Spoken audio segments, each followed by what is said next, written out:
ಹಾಲ್, ಹೇಗಿದ್ದೀರಾ? ಎಲ್ಲರೂ ಚೆನ್ನಾಗಿದ್ದೀರಾ ಅಂತ ಅಂದ್ಕೊಂಡಿದ್ದೀನಿ. ನಾನು ಚೆನ್ನಾಗಿದ್ದೀನಿ. ನನ್ನ ಬಗ್ಗೆ ಹೇಳಬೇಕಾ ಈ ವಿಡಿಯೋದಲ್ಲಿ? ಹೋಗ್ತಾ ಹೋಗ್ತಾ ನೀವೇ ತಿಳ್ಕೊತೀರಾ ಬಿಡಿ. ಸದ್ಯಕ್ಕೆ ನನ್ನ ಹೆಸರು ರಾಧಿಕಾ. ಈ ಚಾನಲಲ್ಲಿ ನಿಮಗೆ ಪ್ರತಿದಿನ ನಾನು ಏನು ಮಾಡ್ತೀನಿ, ಅದ್ರ ಜೊತೆಗೆ ಆಗಾಗ ಟ್ರಿಪ್ ಹೋಗ್ತಾ ಇರ್ತೀನಿ ಫ್ರೆಂಡ್ ಜೊತೆ. ಅಲ್ಲಿಗೆ ನಿಮ್ಮನ್ನು ಕರ್ಕೊಂಡು ಹೋಗ್ತೀನಿ. ನೀವು ನೋಡಿ ಎಂಜಾಯ್ ಮಾಡಿ. ನಾನು ಮಾತ್ರ ಅಲ್ಲ, ನೀವು ನನ್ನ ಜೊತೆ ಸೇರಿ ಒಂದೊಂದು ಪ್ಲೇಸ್ನ ಎಕ್ಸ್ಪ್ಲೋರ್ ಮಾಡೋಣ, ಎಂಜಾಯ್ ಮಾಡೋಣ. ಸೊ ಈ ವಿಡಿಯೋ ನೋಡೋಣ ಈಗ.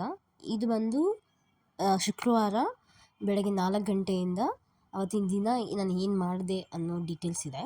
ಅವತ್ತಿಂದ ಏನು ಸ್ಪೆಷಲ್ ಅಂದರೆ ಕಾರ್ತಿಕ ದೀಪ. ಸೊ ನಾನು ಬಂದು ತಮಿಳ್ ಹುಡುಗಿ, ಬಟ್ ಕರ್ನಾಟಕದಲ್ಲೇ ಹುಟ್ಟಿ ಬೆಳೆದವಳು. ಸೊ ನಮ್ಮ ಕಡೆ ಏನಂದರೆ ಈ ಕಾರ್ತಿಕ ದೀಪನ ತುಂಬ ಸ್ಪೆಷಲಾಗಿ ಆಚರಣೆ ಮಾಡ್ತಾರೆ. ತಿರುವಣ್ಣಾಮಲೈ ನೀವು ಕೇಳ್ಪಡ್ತೀರಾ, ಅಲ್ಲಿ ಅರುಣಾಚಲೇಶ್ವರ ಇದ್ದಾರೆ. ಸೊ ಅವರಿಗೆ ವರ್ಷಕ್ಕೊಂದ್ಸಲ ಈ ಕಾರ್ತಿಕ ದೀಪೋತ್ಸವ ನಡೆಯುತ್ತೆ. ಆ ದಿನ ಪ್ರತಿಯೊಬ್ಬರ ಮನೆಯಲ್ಲೂ ದೀಪ ಹಚ್ಚಿ ಆಚರಣೆ ಮಾಡೋದು ಒಂದು ಪದ್ಧತಿ. ಜೊತೆಗೆ ಆ ದಿನ ಸುಬ್ರಹ್ಮಣ್ಯ ಸ್ವಾಮಿಗೂ ಶ್ರೇಷ್ಠ ದಿನ ಆಗಿದ್ದರಿಂದ ವೀಳ್ಯದೆಲೆ ದೀಪನೂ ಹಚ್ತೀವಿ. ಸೊ ನಾನು ಹಚ್ಚಿದ್ದೆ. ಆ ವಿಡಿಯೋನೇ ನಿಮಗೆ ಡೀಟೇಲ್ಡಾಗಿ ಇದರಲ್ಲಿದೆ. ಸೊ ಅವತ್ತಿನ ದಿನ ನಾನು ಡೆಕೋರೇಷನ್ ಹೇಗೆ ಮಾಡಿದೆ, ಈವ್ನಿಂಗ್ ದೀಪ ಎಲ್ಲ ಹಚ್ಚೋವಾಗ ಹೇಗಿತ್ತು, ಅದನ್ನೆಲ್ಲ ನಿಮ್ಮ ಜೊತೆ ಶೇರ್ ಮಾಡಿದ್ದೀನಿ, ನೋಡ್ತಾ ಹೋಗಿ. ಸೊ ಬೆಳಗ್ಗೆ ಎದ್ದು ಸ್ನಾನ ಮಾಡಿ ರಂಗೋಲಿ ಎಲ್ಲ ಹಾಕಿ ಪೂಜೆಗೆಲ್ಲ ರೆಡಿ ಮಾಡಿ ಮಾರ್ನಿಂಗ್ ಪೂಜೆನೂ ಮುಗಿಸ್ದೆ. ವೀಳ್ಯದೆಲೆ ದೀಪ ಹಚ್ಚೋದು ತುಂಬ ಶ್ರೇಷ್ಠವಾದದ್ದು. ಸುಬ್ರಹ್ಮಣ್ಯನಿಗೆ ವೀಳ್ಯದೆಲೆ ದೀಪ ಹಚ್ಚಿ ನಿಮ್ಗೇನಾದರೂ ಬೇಡಿಕೆ ಇದ್ದರೆ ನೀವು ಬೇಡ್ಕೊಂಡ್ರೆ ಅದು ಖಂಡಿತ ನೆರವೇರುತ್ತೆ. ಟ್ರೈ ಮಾಡಿ.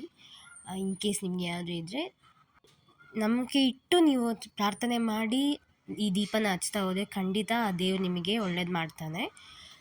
ನಂಬಿಕೆ ಇಲ್ಲದೆ ನಾವು ಯಾವುದನ್ನು ಮಾಡೋಕ್ಕೆ ಹೋಗಬಾರ್ದು. ನಂಬಿಕೆಯೇ ಜೀವನ ಅಂತ ಅಲ್ಲ, ಹಾಗೆ ನಂಬಿ ಒಂದು ಕೆಲಸ ಮಾಡಬಾರ್ದು, ಅದರಲ್ಲಿ ಯಶಸ್ಸು ಖಂಡಿತ ಸಿಗುತ್ತೆ. ನಾನಿವತ್ತು ಈ ದೀಪ ಹಚ್ಚಕ್ಕೆ ಕಾರಣ ನಾನು ಇಟ್ಟ ಬೇಡಿಕೆ ಒಂದು ನೆರವೇರಿತ್ತು. ಅದಕ್ಕೋಸ್ಕರ ದೇವರಿಗೆ ಧನ್ಯವಾದ ಅರ್ಪಿಸುವ ಸಲುವಾಗಿ ನಾನು ಈ ದೀಪ ಹಚ್ಚಿದ್ದೆ. ಅದೇನು ಅಂತ ಮುಂದಿನ ದಿನಗಳಲ್ಲಿ ಖಂಡಿತ ನಿಮಗೆ ತಿಳಿಸ್ತೀನಿ ನಾನು. ನನಗೆ ದೇವರ ನಂಬಿಕೆ ಜಾಸ್ತಿ ಅನ್ನೋದಕ್ಕಿಂತ ಈ ಥರ ನಾವು ಭಕ್ತಿಯಿಂದ ಒಂದು ಕೆಲಸನ ಏನೋ ಮಾಡ್ತಿರುವಾಗ ಒಂದು ಮನಃಶಾಂತಿ ಅನ್ನೋದು ಸಿಗುತ್ತೆ, ಒಂದು ನೆಮ್ಮದಿ ಅನ್ನೋದು ಸಿಗುತ್ತೆ ಗೊತ್ತಾ. ಅದು ನಮ್ಗೆ ಏನೇ ಸ್ಟ್ರೆಸ್ ಇದ್ದರೂ, ಯಾವ ಥರನೇ ಚಿಂತೆಗಳಿದ್ರೂ ಅದರಿಂದ ನಮಗೆ ದೂರ ನಿಲ್ಲಿಸುತ್ತೆ. ನಾವು ಏನಾದರೂ ಟೆನ್ಷನ್ ಇದ್ದಾಗ ಕೂಡ ನಾವೇನೋ ಒಂದು ಕೆಲಸ ನಾವು ನಂಬಿಕೆ ಇಟ್ಟು ಮಾಡ್ತಾಯಿದ್ದೀವಿ, ಇಲ್ಲ ನಮ್ಮ ಖುಷಿಗೋಸ್ಕರ ನಾವೇನೋ ಒಂದು ಸಣ್ಣ ಪುಟ್ಟ ಕೆಲಸ ಮಾಡ್ತೀವಿ ಅಂದಾಗ ಅದರಲ್ಲಿ ಸಿಗುವ ತೃಪ್ತಿ ಇದೆ ಅಲ್ಲ, ಅದರಲ್ಲಿ ಸಿಗುವ ನೆಮ್ಮದಿ ಇದೆಯಲ್ಲ, ಅದು ಬೇರೆಲ್ಲೂ ಸಿಗೋದಿಲ್ಲ.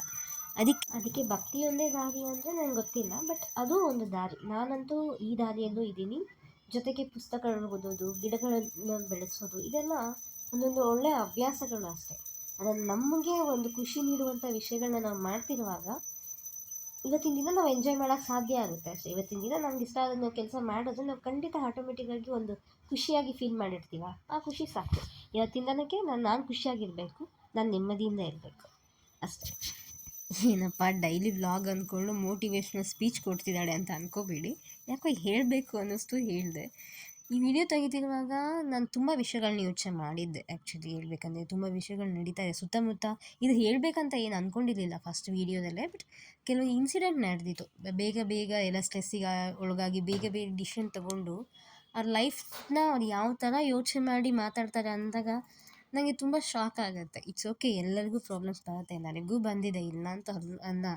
ಬಟ್ ನಾವು ಅದನ್ನು ಹೇಗೆ ಫೇಸ್ ಮಾಡ್ತೀವಿ ಅನ್ನೋದು ಇದೆಯಲ್ಲ, ಅದು ನಮ್ಮ ಕೈಲಿರೋದಲ್ವ. ಈ ಜೀವನ ಮತ್ತೆ ಸಿಗುತ್ತಾ ಅಂದರೆ ಖಂಡಿತ ನಮಗೆ ಗೊತ್ತಿಲ್ಲ. ಇರೋದನ್ನ ಎಂಜಾಯ್ ಮಾಡಬೇಕು, ನಮ್ಮ ಪಾಲಿಸಿ ಅದೇ. ಮಾತಾಡ್ತಾ ಮಾತಾಡ್ತಾ ಮಾತೆಲ್ಲ ಎಲ್ಲರಿಗೂ ಹೋಗ್ಬಿಟ್ಟಿದೆ ಅಲ್ಲ. ವಾಪಸ್ ಬನ್ನಿ ಎಲ್ಲ ಡೆಕೋರೇಷನ್ ಮಾಡೋಣ. ನಾನೇ ಮಾತಾಡಿ ನಾನು ವಾಪಸ್ ಬಂದೆ ಅಂತ ಹೇಳ್ತಾ ಇದ್ದೀನಿ ಅಲ್ವಾ. ಇಟ್ಸ್ ಓಕೆ ಬಿಡಿ, ಯಾವಾಗ ಸ್ವಲ್ಪ ಜಾಸ್ತಿನೇ ಮಾತಾಡ್ತೀನಿ ನಾನು. ಈ ಥರ ಎಂಜಾಯ್ಮೆಂಟು ಮಾತ್ರ ಅಲ್ಲ, ಮಾತಿಗೂ ಏನು ಕಮ್ಮಿ ಇಲ್ಲ, ಅಷ್ಟೇ. ಸೊ ಡೆಕೋರೇಷನ್ಗೆ ನಾನು ಫ್ಲವರ್ಸ್ ಎಲ್ಲ ನೆನೆ ತಂದಿದ್ದೆ. ಹೇಗೀಗೆ ಮಾಡಬೇಕನ್ನೋ ಸಲ ಪ್ಲ್ಯಾನ್ ಮಾಡಿದ್ದೆ. ಪೂರ್ತಿಯಾಗಿ ಅಲ್ಲ ಅಂದರೂ ತಕ್ಕ ಮಟ್ಟಿಗೆ ಪ್ಲ್ಯಾನ್ ಮಾಡಿಟ್ಟಿದ್ದೆ ಏನೇನು ಮಾಡಬೇಕು ಅಂತ. ಹೂವೆಲ್ಲ ತೊಗೊಂಬಂದು ಅದನ್ನೆಲ್ಲ ಬಿಡಿಸಿ ಇಟ್ಟು ಆಮೇಲೆ ಡೆಕೋರೇಷನ್ ಮಾಡೋಕ್ಕೆ ಸ್ಟಾರ್ಟ್ ಮಾಡಿದೆ ನಿಧಾನಕ್ಕೆ. ನಂಗೆ ಅವತ್ತು ಬೇರೆ ಹುಷಾರಿರಲಿಲ್ಲ, ಸ್ವಲ್ಪ ಕಣ್ಣೆಲ್ಲ ಉರಿ ಬಂದಿತ್ತು, ಸ್ವಲ್ಪ ಲೈಟಾಗಿ ಫೀವರ್ ಇತ್ತು. ಹಾಗಾಗಿ ನಾನು ತುಂಬ ಸ್ಲೋ ಆಗಿ ಮಾಡ್ತಾಯಿದ್ದೆ. ಒಬ್ಬಳೇ ಇರೋದ್ರಿಂದ ನಿಧಾನಕ್ಕೆ ಹೋಗಿ ಕೆಲಸ ಮಾಡೋಕ್ಕೆ ಸರಿ ಆಗುತ್ತೆ ಅವತ್ತು ಅಂತ ಹೇಳ್ಬಿಟ್ಟು ನಾನು ಆಫೀಸ್ ಲೀವ್ ಹಾಕಿದ್ದೆ, ಹೋಗಿರಲಿಲ್ಲ ಕೆಲಸಕ್ಕೆ. ಒಂದು ಕಾರ್ನರಿಂದ ಡೆಕೋರೇಷನ್ ಸ್ಟಾರ್ಟ್ ಮಾಡಿದೆ. ಹೂವೆಲ್ಲ ಬಿಡಿಸಿಟ್ಟು ಎಲ್ಲ ತೆಗ್ದಿಟ್ಟು ಒಂದು ಕಡೆ ಸೆಟ್ಲ್ ಮಾಡಿಟ್ಟು ಆಮೇಲೆ ಕುತ್ಕೊಂಡು ನಾನು ಡೆಕೋರೇಷನ್ ಮಾಡೋಕ್ಕೆ ಸ್ಟಾರ್ಟ್ ಮಾಡಿದೆ. ಯಾಕಂದರೆ ಸಂಜೆ ಕರೆಕ್ಟಾಗಿ 6 ಗಂಟೆಗೆ ದೀಪ ಹಚ್ಚಬೇಕಿತ್ತು. ಅಷ್ಟರೊಳಗೆ ಡೆಕೋರೇಷನ್ನು ಮಾಡಿ ದೀಪ ಎಲ್ಲ ತೊಳೆದಿಟ್ಟಿದ್ದೀನಿ. ದೀಪಕ್ಕೆಲ್ಲ ಅರಿಶಿನ ಕುಂಕುಮ ಹಚ್ಚಿ ಬತ್ತಿ ಎಣ್ಣೆ ಎಲ್ಲ ಹಾಕಬೇಕು. ಅವತ್ತಿನ ದಿನ ಮಾತ್ರ ನಾನು ಒಟ್ಟು 63 ದೀಪಗಳು ಹಚ್ಚಿದ್ದೆ. ಅವತ್ತಿನ ಸ್ಪೆಷಲ್ಲಾಗಿ 27 ದೀಪಗಳು ಹಚ್ಚಿದ್ರೆ ತುಂಬ ಶ್ರೇಷ್ಠ ಅಂತಾರೆ. ಅದಕ್ಕೆ ಮೇಲೂ ಹಚ್ಬೋದು, ನಮ್ಮ ಇಷ್ಟ. ಬಟ್ ನನಗೆ ತುಂಬ ಇಷ್ಟ ಇತ್ತು. ಲಾಸ್ಟ್ ಇಯರ್ ಜೊತೆಗೆ ಈ ಇಯರ್ ಸ್ವಲ್ಪ ದೀಪಗಳನ್ನ ತಂದಿದ್ದೆ. ಅದನ್ನು ಎಲ್ಲ ಸೇರಿ ಒಟ್ಟು 63 ದೀಪಗಳನ್ನ ಹಚ್ಚಿದ್ದೆ ನಾನು.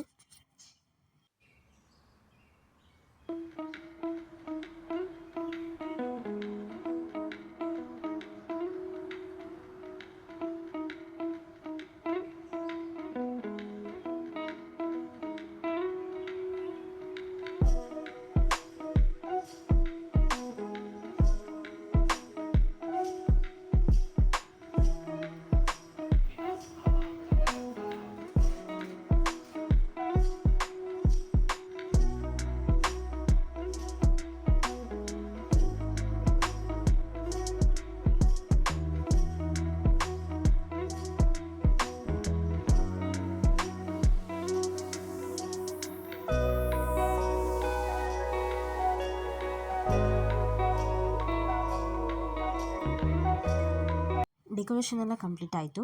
ದೀಪಗಳನ್ನು ರೆಡಿ ಮಾಡಿಟ್ಟೆ, ಬತ್ತಿ ಎಣ್ಣೆ ಎಲ್ಲ ಹಾಕಿ ದೀಪಗಳನ್ನ ಎಲ್ಲ ರೆಡಿ ಮಾಡಿಟ್ಟು ಮತ್ತೆ ಬಾಗಿಲೆಲ್ಲ ತೊಳೆದು ರಂಗೋಲಿ ಹಾಕಿದ್ದೆ. ರಂಗೋಲಿ ಹೇಗಿದೆ ಅಂತ ಹೇಳಿ. ಕರೆಕ್ಟಾಗಿ 6 ಗಂಟೆಗೆ ತಿರುವಣ್ಣ ಮನೆ ದೀಪ ಬೆಳಗಾಯಿತು. ಅಲ್ಲಿ ದೀಪ ಹಚ್ಚಿದ ತಕ್ಷಣ ಮನೇಲಿ ನಾವು ದೀಪ ಹಚ್ಚಕ್ಕೆ ಸ್ಟಾರ್ಟ್ ಮಾಡಿದ್ವಿ.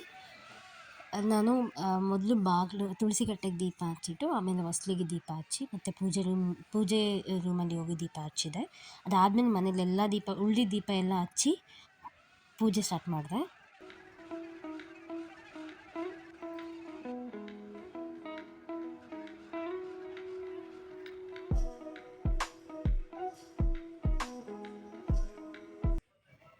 ಎಲ್ಲ ಕಡೆಯೂ ದೀಪ ಹಚ್ಚಿ ಆಯಿತು. ನಾನು ಮಾಡಿಟ್ಟು ಡೆಕೋರೇಷನಲ್ಲಿ ದೀಪ ಹಚ್ಚಿಟ್ಟು ನೋಡುವಾಗ ಅಷ್ಟು ಖುಷಿಯಾಗಿತ್ತು.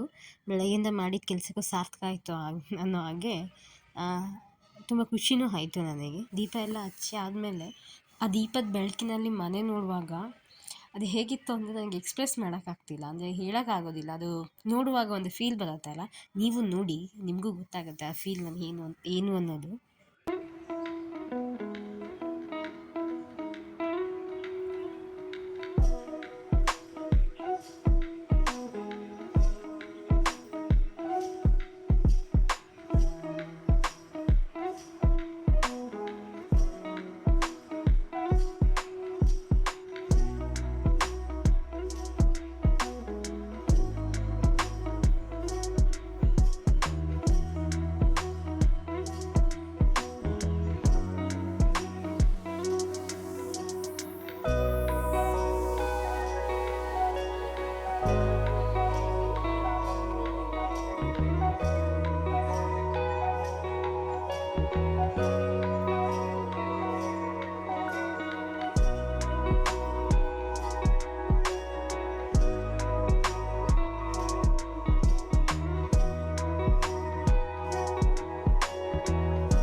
ಫೈನಲಾಗಿ ಹೀಗೆ ಇದೆ.